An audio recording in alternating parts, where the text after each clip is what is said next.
এই যে কথাটাকেই বলা হয় ন্যারেশন, বা এটাকে এক কথায় স্পিচও বলা যায়। ন্যারেট শব্দ থেকে ন্যারেশন শব্দের উৎপত্তি। তো এই উক্তিটাকে দুভাবে প্রকাশ করা যায়। একটা হচ্ছে প্রত্যক্ষ উক্তি, আর একটা হচ্ছে পরোক্ষ উক্তি, যেটাকে আমরা ইংলিশে বলতে পারি ডিরেক্ট ন্যারেশন অথবা ডাইরেক্ট ন্যারেশন, আর আরেকটা হচ্ছে ইনডাইরেক্ট ন্যারেশন।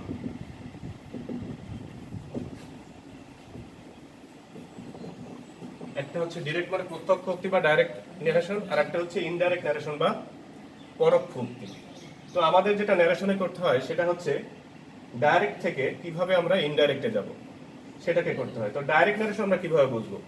ডাইরেক্ট ন্যারেশনের ক্ষেত্রে সাধারণত ইনভার্টেড কমার মধ্যে তোমার স্পিচ অথবা বক্তব্যটা থাকে, আর ইনডাইরেক্ট ন্যারেশনে তোমার কোনো কি থাকে না, কোনো ইনভার্টেড কমা থাকে না। তো আমি এখানে একটা উদাহরণ লিখতেছি, তোমরা দেখো যে he said to me I write a letter. দেখো এটা কোন ন্যারেশনে আছে আমরা সহজেই দেখতে পাচ্ছি যে এখানে ইনডাইরেক্ট ইনভার্টেড কমা আছে। তাহলে ইনভার্টেড কমা যেহেতু আছে তাহলে অবশ্যই এটা ডাইরেক্ট ন্যারেশনে আছে। তো এখান থেকে আমাদের কি করতে হবে? আমাদেরকে ইনডাইরেক্ট ন্যারেশনে নিতে হবে। তো ডাইরেক্ট ন্যারেশন থেকে আমাদের যখন ইনডাইরেক্ট ন্যারেশনে করতে হবে তখন আমাদের কিছু নিয়ম মেনে চলতে হয়। তো সেখানে বইতে দেখা যায় প্রচুর নিয়ম আছে, যেগুলো আমাদের আসলে বুঝতে দেখা যায় অনেক সময় লাগে, অনেক কঠিন করে বোঝা লাগে। তো আমি তোমাদেরকে একটা চার্টের মাধ্যমে বা বক্সের মাধ্যমে আমি চার্টের মাধ্যমে বক্সের মাধ্যমে বোঝাই বলবো যে কিভাবে সহজেই এই ডাইরেক্ট ন্যারেশনকে আমরা ইনডাইরেক্ট ন্যারেশনে রূপান্তর করতে পারি। তো আমরা জানি বক্তব্য বা আমাদের বক্তব্য আমরা কয়টা সেন্টেন্সের মাধ্যমে আমরা কি করতে পারি? আমরা সেন্টেন্স 5টা সেন্টেন্সের মাধ্যমে আমরা এটাকে প্রকাশ করতে পারি। তো সেন্টেন্সগুলো কি কি আমরা এগুলো একটু দেখব।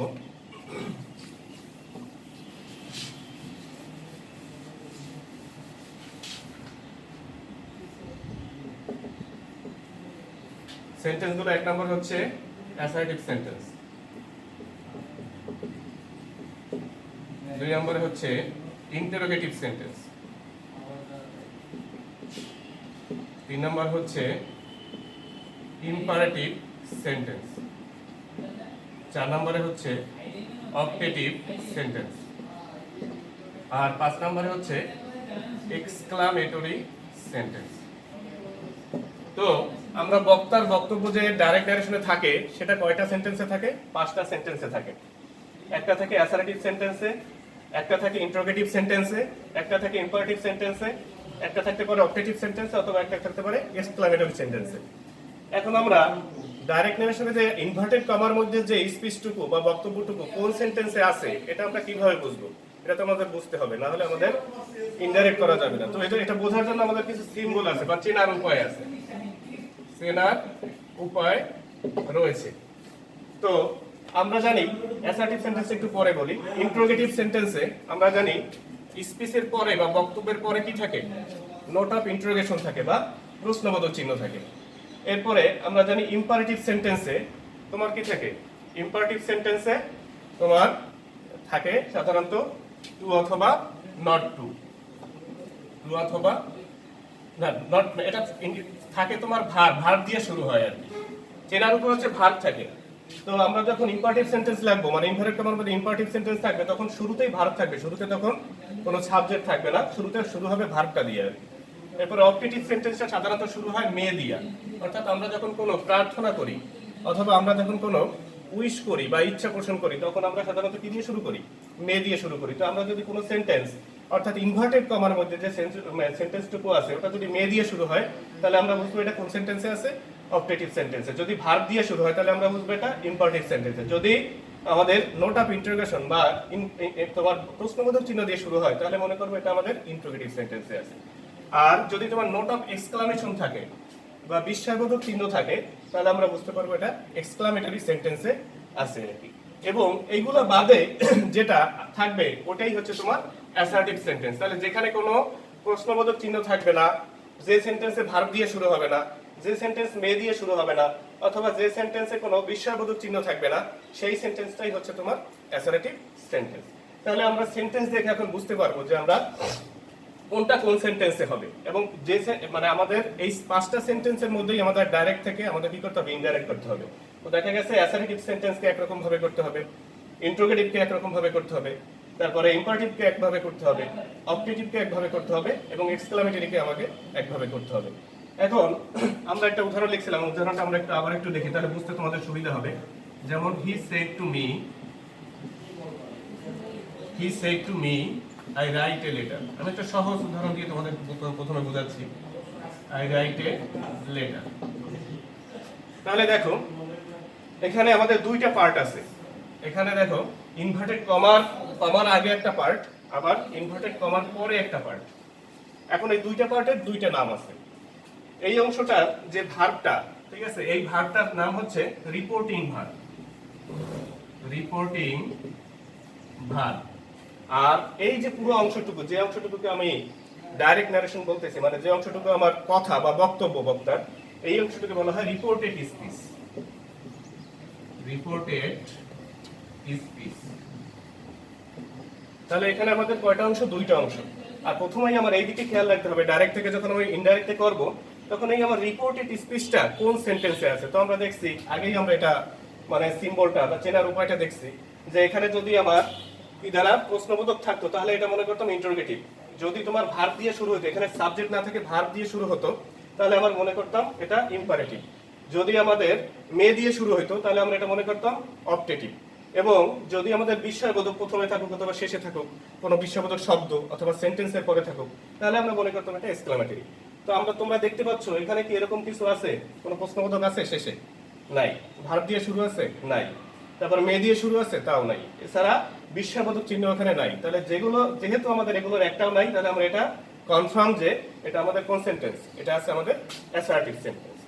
এখন তো আমাদের আরো কিছু বিষয় বোঝার আছে, যে আমরা যখন এই যে অ্যাসার্টিভ সেন্টেন্সকে আমরা যখন ডাইরেক্ট থেকে ইনডাইরেক্ট করব, তখন আমাদের এইখানে ভার্বটার কি চেঞ্জ হবে। এখানে যে রিপোর্টিং ভার্ব আছে, অ্যাসার্টিভ সেন্টেন্সে কোনোই চেঞ্জ হবে না। এখানে সেইড অথবা টোল্ডই থাকবে, এখানে কোনো পরিবর্তন হবে না। এটা হচ্ছে রিপোর্টিং ভার্বের পরিবর্তন। যখন আমরা ইন্টারোগেটিভ সেন্টেন্সে এই রিপোর্টিং ভার্বটাকে মানে ইনডাইরেক্ট করব, তখন এই রিপোর্টিং ভার্বটাকে আমরা সেইডের পরিবর্তে কি লিখবো? আস্কড লিখবো। সেইডের পরিবর্তে আমরা আস্কড লিখবো। এরপরে যখন আমরা ইম্পারেটিভ সেন্টেন্সে পরিবর্তন করব, তখন আমরা এখানে সেইডের পরিবর্তে কি লিখবো? এখানে আমরা সেইডের পরিবর্তে ইম্পারেটিভ সেন্টেন্স তোমরা জানো, কোনো আদেশ থাকতে পারে, উপদেশ থাকতে পারে, অনুরোধ থাকতে পারে, এরপরে তোমার কোনো কমান্ড থাকতে পারে। তো যদি কোনো আদেশ থাকে তাহলে আমরা অর্ডার লিখবো, এটা হচ্ছে আদেশ। যদি কোনো উপদেশ থাকে তাহলে অ্যাডভাইসড লিখবো, এটা হচ্ছে উপদেশ। যদি কোনো অনুরোধ থাকে তাহলে রিকোয়েস্টেড লিখবো, এটা হচ্ছে তোমার অনুরোধ। এরপরে তুমি মনে করো যে কিছুই বুঝতে পারছো না যে এটা আদেশ, উপদেশ না অনুরোধ, তাহলে সরাসরি তুমি টোল্ড লিখে দেবে, তাতেও তোমার এটা হবে। তাহলে আমাদের ইম্পারেটিভ সেন্টেন্স যদি থাকে তাহলে আদেশ হলে আমরা অর্ডার লিখবো সেইডের পরিবর্তে, এখানে রিপোর্টিং ভার্বের কথা বলতেছি। তারপরে যদি তোমার কোনো উপদেশ থাকে তাহলে আমরা অ্যাডভাইস লিখবো, যদি তোমার অনুরোধ থাকে তাহলে রিকোয়েস্ট লিখবো। আর যদি আমি কিছুই বুঝতে পারতেছি না যেটা আদেশ, উপদেশ না অনুরোধ, সেক্ষেত্রে আমরা কি ব্যবহার করব? টোল্ড ব্যবহার করব। তারপরে অবজেক্টিভ সেন্টেন্স।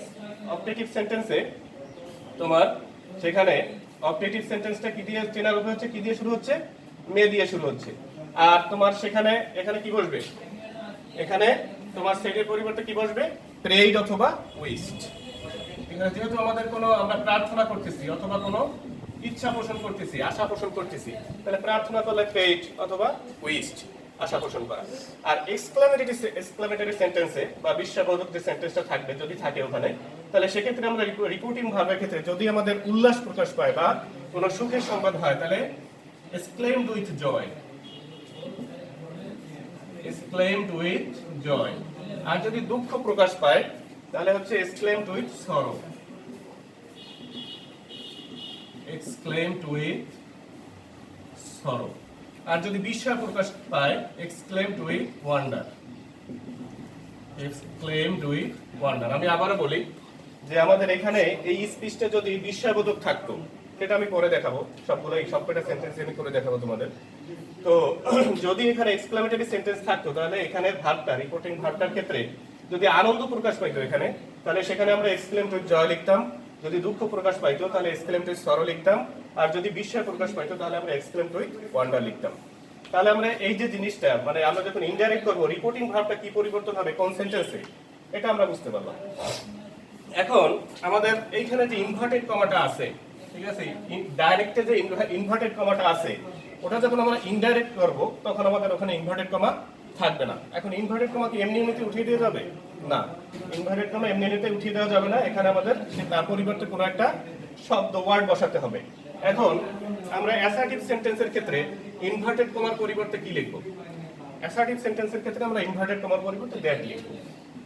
এখানে ইনভার্টেড কমার পরিবর্তে এই যে ইনভার্টেড কমার পরিবর্তে আমরা কি লিখব? দ্যাট লিখব।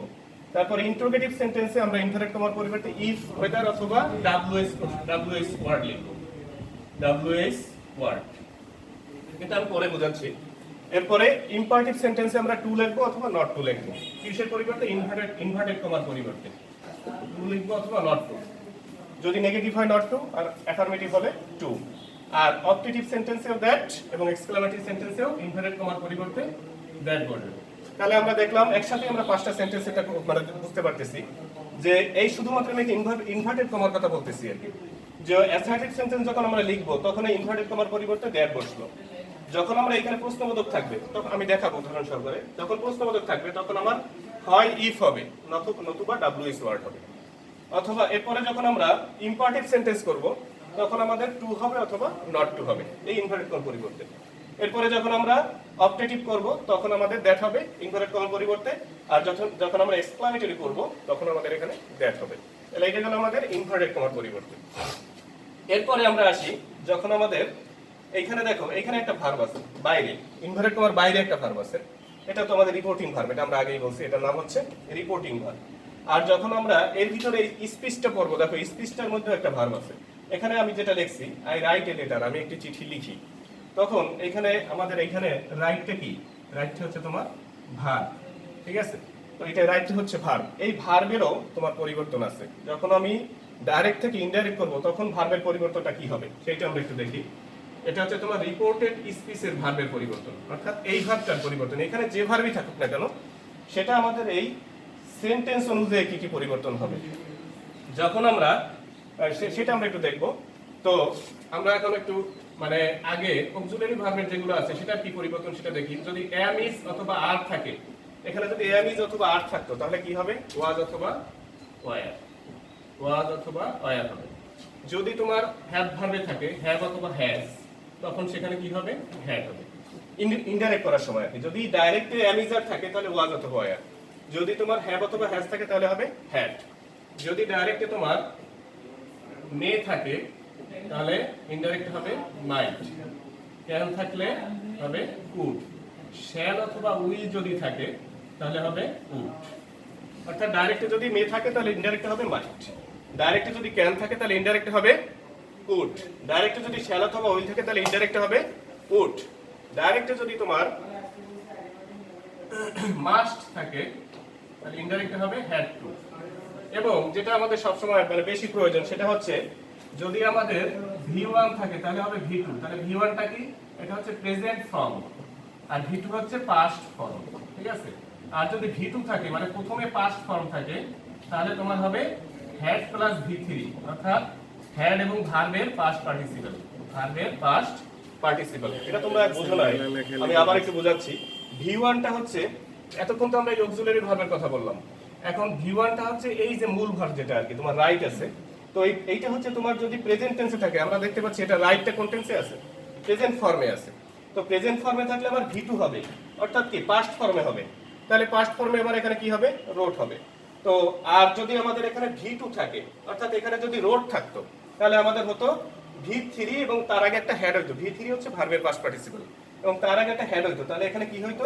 এখানে হ্যাড হইতো এবং রাইটের পাস্ট পার্টিসিপল কি? রিটেন। তাহলে আমার হ্যাড রিটেন হইতো আর কি। তাহলে আমাদের যদি তুমি এই যে আমরা যে চার্টটা করছি বা বক্সটা করছি এটাকে তুমি যদি আরেকবার একটু মানে আমি একটু রিভিউ করি যাতে তোমরা আরো ভালোভাবে বুঝতে পারো। এটা যদি তোমরা বুঝতে পারো তাহলে তোমাদের ন্যারেশনে 80% হয়ে যাবে। এরপর আমরা উদাহরণ দিলে তোমরা বুঝতে পারবে যে কত সহজ ন্যারেশনটা আসলে। সেটা হচ্ছে প্রথমে আমাদের কি বুঝতে হবে? প্রথমে আমাদের বুঝতে হবে এই যে স্পিচটুকু সেটা কোন সেন্টেন্সে আছে। তো আমি আগেই বলছি, আমি আবার একটু রিভিউ দিচ্ছি তোমাদের বোঝার সুবিধার জন্য, যে এটা সেন্টেন্স আমরা জানি 5 প্রকার: অ্যাসার্টিভ, ইন্টারোগেটিভ, ইম্পারেটিভ, অবজেক্টিভ এবং এক্সক্লেমেটরি।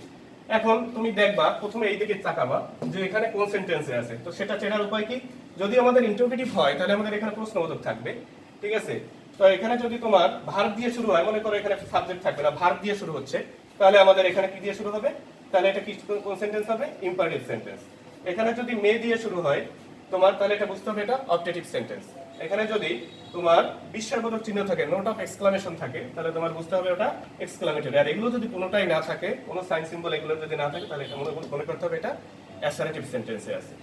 এখন আমরা বুঝতে পারলাম প্রথমে এটার দিকে তাকিয়ে, এই স্পিচটার দিকে তাকিয়ে, বক্তব্যটার দিকে তাকিয়ে আমরা বুঝতে পারলাম যে এটা কোন সেন্টেন্সে আছে। এখন আমরা কিভাবে করব? এখন বোঝার পরে, চেনার পরে আমাদের দেখতে পাচ্ছি আমরা এখানে কয়টা পার্ট থাকে? দুটো পার্ট থাকে। একটা হচ্ছে তোমার এই পার্টটা ইনভার্টেড কমার আগের পার্ট, আর একটা হচ্ছে তোমার ইনভার্টেড কমার পরের পার্ট। এখন ইনভার্টেড কমার আগের পার্টের আমার ভার্বের দিকে খেয়াল রাখতে হবে, ঠিক আছে? অন্য কিছু পরিবর্তন হবে না, ভার্বের পরিবর্তনটা হবে। তাহলে ভার্বের পরিবর্তনটা কিরকম হবে? তোমার অ্যাসার্টিভ সেন্টেন্স থাকলে সেখানে সেইড অথবা টোল্ডই বসবে, ঠিক আছে? তারপরে ইন্টারোগেটিভ সেন্টেন্স থাকলে এখানে সেইডের পরিবর্তে আস্কড বসবে।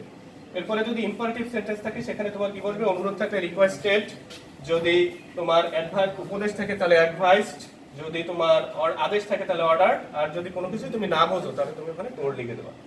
আর যদি অবজেক্টিভ সেন্টেন্স থাকে সেক্ষেত্রে আমার কি লিখতে হবে? যেহেতু ওটা মানে তোমার কি বোঝাচ্ছে সেইডের পরিবর্তে, যেহেতু ওটা কোনো ইচ্ছা অথবা কোনো প্রার্থনা বোঝাচ্ছে, এজন্য প্রেইড অথবা উইশড তুমি লিখে দেবে। আর যদি এক্সক্লেমেটরি সেন্টেন্স দেখো, যেহেতু বিস্ময়বোধক চিহ্ন দেখলে বুঝতে পারবে ওটা এক্সক্লেমেটরি সেন্টেন্স, সেক্ষেত্রে তোমার যদি কোনো আনন্দ প্রকাশ পায় তাহলে তুমি কি লিখবা? Exclaimed with joy. আর যদি কোনো তোমার বিস্ময় প্রকাশ পায়, এক্সক্লেমড উইথ ওয়ান্ডার। আর যদি কোনো দুঃখ প্রকাশ পায় তাহলে এক্সক্লেমড উইথ সরো। এইটা তুমি লিখতে, এই ভার্বের পরিবর্তে, রিপোর্টিং ভার্বটার পরিবর্তে লিখবা। এরপরে যখন তুমি ইসে যাবা, ইনভার্টেড কমায় যাবা, তখন ইনভার্টেড কমাও থাকবে না, ইনডাইরেক্ট। আমি যখন ডাইরেক্ট থেকে ইনডাইরেক্ট করবো তখন, তো ডাইরেক্ট থেকে যখন আমি ইনডাইরেক্ট করবো তখন আমার ইনভার্টেড কমা উঠে গিয়ে অ্যাসার্টিভ সেন্টেন্সে কি বসবে? বসবে দ্যাট। এটা থাকবে না, তখন ইনভার্টেড কমা থাকবে না, তার পরিবর্তে বসবে দ্যাট। ইন্টারোগেটিভ সেন্টেন্সে কি থাকবে? যদি তোমার ডাব্লিউএস ওয়ার্ড থাকে, ডাব্লিউএস কোশ্চেন যেটাকে আমরা বলি, তার মধ্যে ডাব্লিউএস ওয়ার্ড থাকে, ঠিক আছে? তো সেগুলো থাকলে আমি এগুলো আস্তে আস্তে সব মানে তোমার ক্লিয়ারলি বুঝাবো আর কি। ডাব্লিউএস ওয়ার্ড থাকলে সেখানে বসবে ডাব্লিউএস ওয়ার্ডটাই বসবে। আর যদি তোমার ইফ থাকে তাহলে সেখানে তোমার, যদি তোমার ডাব্লিউএস ওয়ার্ড না থাকে তাহলে সেখানে তোমার ইফ বসবে। এরপরে যদি ইম্পারেটিভ সেন্টেন্স দেখো, এই অনুরোধ, আদেশ, এগুলো যদি ভাব দিয়ে শুরু হয় এটা দেখো, তাহলে তোমার ইনভার্টেড কমার পরিবর্তে কি বসবে? টু বসবে অথবা নট টু। অ্যাফার্মেটিভ হলে টু আর নেগেটিভ হলে নট টু। আর অবজেক্টিভ সেন্টেন্সেও দ্যাট, আর এক্সক্লেমেটরি সেন্টেন্সেও তোমার দ্যাট হবে। তাহলে এটা হচ্ছে তোমার ইনভার্টেড কমার পরিবর্তন প্রত্যেকটা সেন্টেন্সের। এরপরে আসি আমার এইখানে যে আমাদের স্পিচটা আছে, স্পিচের মধ্যে যে ভার্বটা আছে, ঠিক আছে? এখানে অক্সিলারি ভার্বও থাকতে পারে, মেইন ভার্বও থাকতে পারে। তা যদি তোমার অ্যামিজার থাকে, ঠিক আছে, তাহলে তোমার ওখানে কি সিঙ্গুলার হলে ওয়াজ হবে আর প্লুরাল হলে ওয়ার হবে। যদি হ্যাভ হ্যাজ থাকে এখানে, তাহলে তোমার হ্যাভের পরিবর্তে অথবা হ্যাজের পরিবর্তে হ্যাড হবে। এরপরে যদি তোমার এখানে ক্যান থাকে তাহলে কুড হবে, মে থাকলে মাইট হবে, শ্যাল অথবা উইল থাকলে কুড হবে, আর মাস্ট থাকলে হ্যাড টু হবে। আর সবচেয়ে মূল যেটা, এটা আমাদের বেশি মনে রাখতে হবে যে ভি1 থাকলে ভি2 হবে। ভি1টা কি? ভি1টা হচ্ছে এই যে মূল ভার্বটা থাকবে এখানে, এই মূল ভার্বটা যদি প্রেজেন্ট ফর্ম থাকে এখানে, তাহলে আমার এখানে অবশ্যই পাস্ট ফর্ম হবে। আর যদি আমার পাস্ট ফর্ম থাকে তাহলে অথবা অবশ্যই পাস্ট ফর্ম বলতে ভি2। অর্থাৎ এখানে যদি রোট থাকতো, রোট WROTE, তাহলে পাস্ট ফর্ম থাকলে এখানে আমার হ্যাড প্লাস ভি3, অর্থাৎ ভার্বের পাস্ট পার্টিসিপল এবং তার পূর্বে একটা হ্যাড বসতো। এই হচ্ছে তোমার এই মানে যে বিষয়টা আর কি, তোমার প্রত্যেকটা সেন্টেন্সের যেরকম ভাবে আমরা চেঞ্জ করব একবারেই আমরা সেটা করতে পারি। আরেকটা বিষয় হচ্ছে, এখানে আরেকটা বিষয় রয়ে গেছে, এটা হচ্ছে তোমার এইখানে যে তোমার পার্সনটা থাকবে, এটা আমরা কিভাবে বুঝবো যে এই পার্সনটা কি চেঞ্জ করতে হবে? সেটারও একটা সূত্র আছে। সেটা হচ্ছে তোমার যদি এখানে, ঠিক আছে, এই যে তোমার এইখানে যদি ফার্স্ট পার্সন থাকে, কোন পার্সন? ফার্স্ট পার্সন থাকে, তাহলে তোমার বসবে ফার্স্ট প্লেস অনুযায়ী। যদি সেকেন্ড পার্সন থাকে তাহলে তোমার বসবে সেকেন্ড প্লেস অনুযায়ী, সেকেন্ড প্লেস। আর থার্ড পার্সন যদি থাকে তাহলে নো চেঞ্জ, কোনো পরিবর্তন হবে না। ঠিক আছে, একটু ছোট করে লিখতেছি কারণ বোর্ড ছোট, এর জন্য ধরাবে না, এই কারণে একটু ছোট করে লিখতেছি। তারপরে আমি বারবার বলতেছি যাতে তোমরা বুঝতে পারো। এখন আমাদের একটু বোঝার বিষয় আছে, অর্থাৎ আমাদের এখানে এটাও কিন্তু পরিবর্তন হবে, এই সাবজেক্টটারও আমার পরিবর্তন হবে। এখন সাবজেক্ট আমরা জানি, আমরা সাবজেক্ট সাধারণত তিনটা পার্সন অনুযায়ী হয়। ফার্স্ট পারসন সিঙ্গুলার নাম্বার অথবা plural number, second person singular number অথবা প্লুরাল নাম্বার, অথবা থার্ড পারসন সিঙ্গুলার নাম্বার অথবা প্লুরাল নাম্বার। এখন আমাদের ফার্স্ট পারসন ফার্স্ট প্লেস, এখানে ফার্স্ট প্লেসটা মূলত কি? এই যে আমরা তো বুঝলাম যে এখানে আইটা কি কোন পারসন আছে, ফার্স্ট পারসনে আছে, যেহেতু আমাদের আই হচ্ছে singular number, first person singular number. এখন আমাদের ফার্স্ট প্লেস হচ্ছে এইখানে যে প্রথম যে সাবজেক্টটা থাকে, ঠিক আছে, প্রথম যে সাবজেক্ট, ঠিক আছে, এটা হচ্ছে S1, আর এইখানে হচ্ছে তোমার দ্বিতীয় যে সাবজেক্টটা থাকবে বা অবজেক্ট যেটাকে আমরা বলি, এটা হচ্ছে তোমার সেকেন্ড প্লেস। এলিসের ক্ষেত্রে এটা হচ্ছে সেকেন্ড আর এটা হচ্ছে ফার্স্ট। তো তোমার যদি মনে করো এখানে দেখো ফার্স্ট পারসন আছে, তখন মনে করবা যে আমার এখানে এই অনুযায়ী পরিবর্তন, মানে এই এর প্রোনাউনটা বসবে। যদি প্রোনাউন থাকে তাহলে তো প্রোনাউনই বসবে, আর যদি নাউন থাকে রহিম করিম বা অন্য কিছু, ঠিক আছে, তাহলে সেখানে তার পরিবর্তে প্রোনাউন বসবে। আর যদি তুমি মনে করো এখানে যদি ইউ থাকতো, আই এর পরিবর্তে মনে করো আছে ইউ, তাহলে ইউ থাকলে মনে করবা তাহলে ইউ হচ্ছে কোন পারসন? Second person. তাহলে সেকেন্ড পারসন হলে তোমার এখানে কোথায় আসবে? সেকেন্ড প্লেসে আসবে। তাহলে এইটা আমার ফার্স্ট প্লেস আর এইটা হচ্ছে তোমার সেকেন্ড প্লেস। তাহলে আমার এখানে ইউ এর পরিবর্তে কি বসবে? নিশ্চয়ই মি বসবে না, যেহেতু সাবজেক্টে তো আর অবজেক্টিভ ফর্ম বসে না। তাহলে এখানে মি এর পরিবর্তে মি এর যে সাবজেক্টিভ ফর্ম সেটা হচ্ছে কি আই, তাহলে ইউ এর পরিবর্তে আমার এখানে আই বসবে। তো তোমরা যদি এই জিনিসটাকে ভালোভাবে রপ্ত করতে পারো তাহলে খুব ইজিলি ন্যারেশন করতে পারবে। তো আমি এখন ডিটেইলস যাব, অর্থাৎ আমি সেন্টেন্স অনুযায়ী তোমাদেরকে দেখাবো যে এই যে সূত্রটা আমি যে লিখলাম, চারটা লিখলাম, এই অনুযায়ী আমি কিভাবে সহজেই আমরা ন্যারেশন করতে পারি। আমরা এখন অ্যাসার্টিভ সেন্টেন্সে যাব।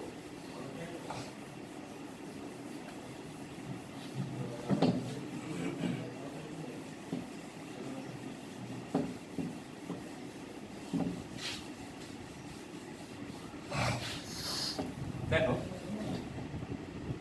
আমি অ্যাসার্টিভ সেন্টেন্সকে ডাইরেক্ট থেকে কিভাবে ইনডাইরেক্ট করব।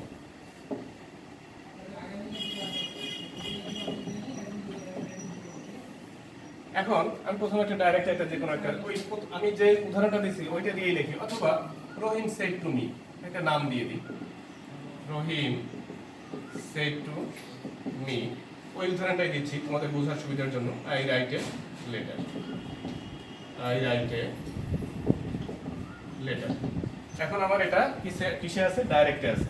আমার করতে হবে ইনডাইরেক্টে, যেহেতু আমার ইনভার্টেড কমা আছে তাহলে ডাইরেক্টে দেওয়া আছে। এখন আমি কিভাবে এটাকে ইনডাইরেক্ট করব? যখন আমি ইনডাইরেক্ট করব তখন আমার প্রথম সাবজেক্ট ঠিকই থাকবে, রহিম রহিমই থাকবে। এরপরে আমরা জানি আমাদের দেখতে হবে যে এটা কোন সেন্টেন্সে আছে। যেহেতু আমাদের এখানে প্রশ্নবোধক নাই, এখানে কোনো ভার্ব দিয়ে শুরু হয় নাই, এখানে তোমার কোনো আদেশ তোমার এই দিয়ে মে দিয়ে শুরু হয় নাই, এরপরে তোমার কোনো এক্সক্লামেটরি বা নোট অফ এক্সক্লামেশন নাই, তাহলে নিশ্চয়ই এটা অ্যাসার্টিভ সেন্টেন্সে আছে। তাহলে এটা আমি আগে ইন্ডিকেট করলাম যে এটা অ্যাসার্টিভ সেন্টেন্সে আছে। তো আমরা জানি অ্যাসার্টিভ সেন্টেন্সে এখানে সেইডও দেওয়া যায়, টুও দেওয়া যায়, এই টোল্ডও দেওয়া যায়। তো সেইড যদি দাও তাহলে সেইড টুই থাকবে, আর যদি টোল্ড দাও তাহলে টুটা উঠে যাবে, তাহলে আমি টোল্ড দিলাম। এরপরে আমার অবজেক্টও ঠিক থাকবে। তাহলে এই পর্যন্ত আমাদের কোনো সমস্যা নাই। আমাদের শুধু এখানে পরিবর্তন হয়েছে, সেইডের পরিবর্তে আমি টোল্ড লিখছি, আবার সেইডও লিখতে পারতাম, যেহেতু অ্যাসার্টিভ সেন্টেন্সে আমার দুটো অপশনই আছে। এরপরে আমার এখানে ইনভার্টেড কমার একটা ব্যাপার আছে, যে আমার এখানে কমা ও ইনভার্টেড কমা উঠে যাবে। তাহলে কমা ইনভার্টেড কমা উঠে গিয়ে আমরা আগের আমাদের ওই চারটার কথা মনে রাখতে হবে যে অ্যাসার্টিভ সেন্টেন্সে কমা ইনভার্টেড কমা উঠে গিয়ে কি হয়, সেখানে দ্যাট বসে। তাহলে আমি দ্যাট বসালাম, কমা ইনভার্টেড কমা উঠে গেল। এখন আবার বিষয়টা হচ্ছে এইখানে যে তোমার সাবজেক্টটা আছে, স্পিচের মধ্যে যে সাবজেক্টটা আছে ওটা কোন পারসনে আছে, ঠিক আছে, সেটা দেখতে হবে। আমরা জানি একটু আগেই আমরা করছি যে ফার্স্ট পারসনে থাকলে ফার্স্ট প্লেসে যাবে, সেকেন্ড পারসনে থাকলে সেকেন্ড প্লেসে যাবে। এখন প্লেসটা বুঝতে হবে। প্লেসটা হচ্ছে এখানে যে সাবজেক্ট আর অবজেক্ট আছে, এটা হচ্ছে প্লেস। এটা সাবজেক্ট হচ্ছে ফার্স্ট প্লেস আর অবজেক্ট হচ্ছে সেকেন্ড প্লেস। তাহলে এখানে আমার আইটা কোন পারসনে আছে? নিশ্চয়ই first person I, first person singular number. তাহলে আমাদের যেহেতু ফার্স্ট পারসনে ফার্স্ট প্লেস, তাহলে আমাদের এখানে কি আসবে? রহিম আসবে। তা যেহেতু আমাদের আমরা জানি এখানে তোমার সাবজেক্টের মানে নাউনের প্রোনাউনটা আসে, তাহলে রহিমের প্রোনাউন কি? হি। তাহলে আই পরিবর্তে আমার কি বসবে? হি বসবে। ওখানে রহিম নামটা দেওয়ার দরকার নেই, ওখানে আমরা প্রোনাউনটা দিলেই যথেষ্ট। তাহলে আমরা এখানে হি বসাবো। এরপরে আমরা এইখানে ভার্বের যে ব্যাপারটা দেখছি যে V1 থাকলে V2, অর্থাৎ প্রেজেন্ট ফর্ম থাকলে পাস্ট ফর্ম, এবং পাস্ট ফর্ম থাকলে তোমার পাস্ট পারফেক্ট ফর্ম। তাহলে এটা আমার প্রেজেন্ট ফর্ম আছে, তাহলে V2 মানে পাস্ট ফর্ম। রাইটের পাস্ট ফর্ম কি? রোট। রাইটের পাস্ট ফর্ম হচ্ছে রোট। তাহলে আমার রাইটের পরিবর্তে আমরা এখানে রোট লিখলাম, আর বাকি অংশের কোনো এখানে পরিবর্তন নাই, ঠিক আছে। তাহলে আমরা এখানে কি লিখতে পারি? তাহলে Rahim told me that he wrote a letter. Rahim told me that he wrote a letter. আরেকটা উদাহরণ তোমাদেরকে দেখাই। যদি মনে করো এরকম থাকে যে Tania said to Tanvir I can do it. I can do it. তাহলে আমরা এটা কিভাবে পরিবর্তন করব বুঝতে পারতেছি নিশ্চয়ই, যেহেতু এখানে অন্য কোনো সাইন সিম্বল নাই, তাহলে আমাদের এখানে অ্যাসার্টিভ সেন্টেন্স। তো আমরা অ্যাসার্টিভ সেন্টেন্সকে কিভাবে পরিবর্তন করব, ইনডাইরেক্ট করব। প্রথমে সাবজেক্ট আমার ঠিকই থাকবে তানিয়া, এরপর সেড টু থাকলে সেড টু লেখা যাবে অথবা টোল্ডও লেখা যাবে, তখন টোল্ড বসাইলে আর আমাদের টু বসবে। এরপরে আমাদের অবজেক্ট আছে এখানে তানভীর, ওটারও কোনো পরিবর্তন হবে না, তানভীর। তাহলে তানিয়া টোল্ড তানভীর। এখন এখানে আমাদের কমা ইনভার্টেড উঠে গিয়ে আমরা অ্যাসার্টিভ সেন্টেন্সে জানি দ্যাট বসে, তো এখানে আমরা দ্যাট বসাবো। এরপরে আমাদের এখানে দেখতে হবে কোন পারসন আছে। এখানে যদি ফার্স্ট পারসন থাকে তাহলে ফার্স্ট প্লেসে যাবে, তাহলে ফার্স্ট প্লেস কোনটা, এইটা, আর সেকেন্ড প্লেস হচ্ছে এইটা। তাহলে ফার্স্ট প্লেসে এখানে কি আছে, তানিয়া। তো আমরা জানি এখানে যদি তোমার নাউন থাকে তো প্রোনাউন লিখতে হবে, তাহলে তানিয়া কি মেয়ে, ওখানে কি আসবে শি।